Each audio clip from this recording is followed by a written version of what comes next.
حضرت شیخ عبدالواحد بن زید علیہ السلام سمندری سفر فرما رہے تھے۔ ان کے ہاں فقراء کی ایک جماعت بھی تھی۔ سمندر میں ایک طوفان اٹھا اور جزیرہ سے جا لگا۔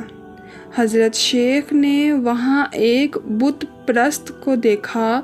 اس سے پوچھا، تم کس کی عبادت کرتے ہو؟ اس نے اپنے بت کی جانب اشارہ کیا۔ آپ نے فرمایا، یہ بت جو خود کسی کے ہاتھ کا بنا ہوا ہے معبود نہیں ہو سکتا، ایسا تو ہم بھی بنا سکتے ہیں۔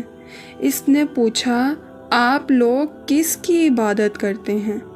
شیخ نے فرمایا، ہمارا معبود وہ ہے جس نے اس بت اور ساری کائنات کو تخلیق فرمایا ہے، جس کا عرش آسمان پر، حکم زمین پر، جس کا اختیار زندوں اور مردوں پر جاری ہے۔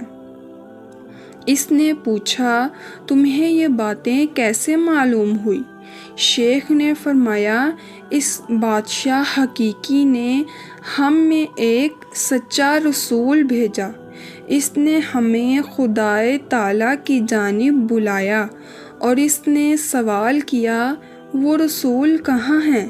شیخ نے فرمایا، اللہ تعالیٰ نے انہیں جس کام کے لیے مبعوث فرمایا تھا، جب وہ اسے پورا کر چکے تو خدا نے انہیں اٹھا لیا۔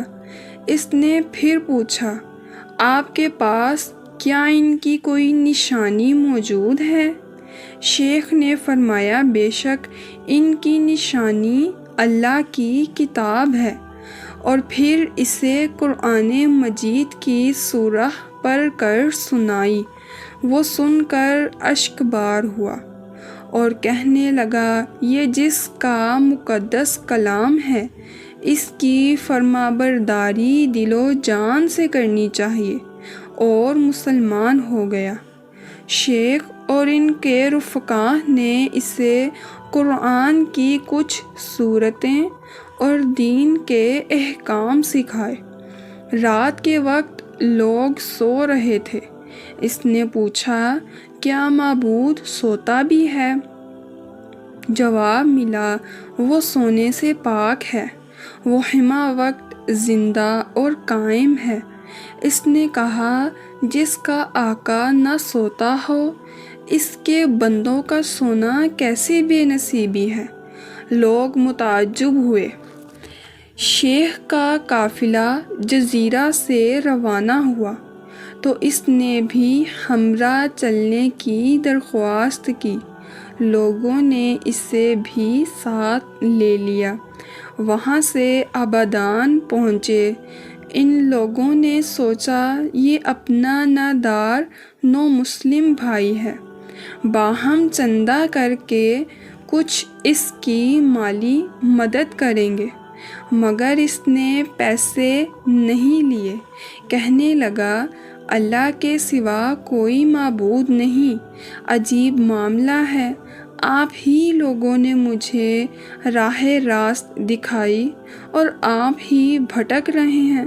یارو، جب میں سنسان جزیرہ میں بت پرستی کرتا تھا، اس وقت جب اس نے مجھے ضائع ہونے سے بچایا، تو اب جب کہ میں اسے پہچان چکا ہوں، وہ کیوں مجھے محفوظ نہیں فرمائے گا؟ اس کے بعد 3 روز گزرے تھے کہ رفقا نے خبر دی، نو مسلم عارف جان کنی میں ہے۔ شیخ نے پوچھا، کوئی خواہش ہو تو بتاؤ۔ جواب دیا، جس مالک الملک کے کرم نے آپ لوگوں کو ذریعہ جزیرہ میں دولت ایمان دی، اس نے میری تمام حاجتیں پوری فرما دی۔ شیخ فرماتے ہیں، مجھے وہیں بیٹھے بیٹھے نیند کا غلبہ ہوا اور میں خود کو ایک سرسبز باغ میں پایا، جہاں ایک خوبصورت قبہ کے اندر تخت کے اوپر نہایت حسین و جمیل نوعمر لڑکی بیٹھی ہے اور مجھ سے مخاطب ہو کر کہتی ہے، خدارا اس نو مسلم کو جلد میرے پاس بھیجو، میں اس کی جدائی میں اور زیادہ صبر نہیں کر سکتی۔ آنکھ جو کھلی تو اس کی روح پرواز کر چکی تھی۔ غسل و کفن کے بعد اسے دفن کیا گیا۔ شیخ نے رات میں پھر اسی قبا کو خواب میں دیکھا کہ اسی عورت کے پہلو میں وہ نو مسلم موجود ہے اور قرآن مجید کی یہ آیت مبارکہ تلاوت کر رہا ہے، اور فرشتے ان پر ہر دروازے سے یہ کہتے ہوئے داخل ہوں گے، تم پر سلامتی ہو، اس لیے کہ تم نے صبر کیا، تو کیا اچھا گھر ہے آخرت کا۔